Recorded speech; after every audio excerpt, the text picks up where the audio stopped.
គ្រាន់តែឯកឧត្តមប្រធានសហព័ន្ធគុនខ្មែរបង្ហោះវីដេអូបង្ហាញសង្វៀន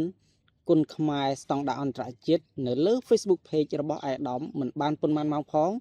លោកសូនអេលីតដែលជាស្ថាបនិកគុនខ្មែរ All Star និងជាម្ចាស់ក្លឹបស្របស្រើយគុនខ្មែរបានចូលទៅសំណូមពរភ្លាមតែម្ដង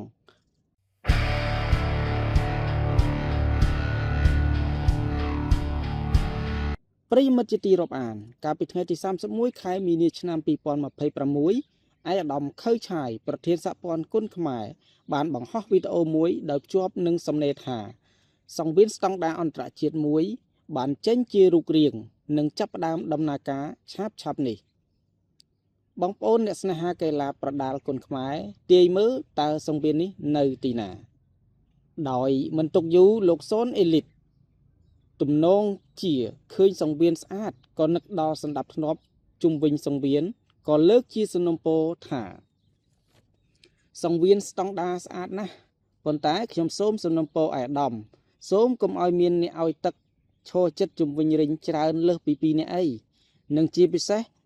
កុំមានអ្នកឈរថតជុំវិញរិញអីព្រោះសង្វៀនរាល់ថ្ងៃមើលទៅដូចជាគ្មានសណ្ដាប់ធ្នាប់សោះតើប្រិយមិត្តយល់យ៉ាងណាដែរចំពោះការសំណូមពរបែបនេះបើបងប្អូនមានការចង់បញ្ចេញយោបល់សូមខមមិននៅខាងក្រោមវីដេអូនេះសម្រាប់ admin យល់ស្របជាមួយលោកគ្រូសូនអេលីតបើជុំវិញសង្វៀនរញ៉េរញ៉ៃវានឹងរំខានកីឡាករកំពុងប្រកួតផងរំខានដល់ចៅក្រមផងនិងជាពិសេសបាំងទស្សនិកជនដែលកំពុងតែទស្សនាផ្ទាល់តែម្ដង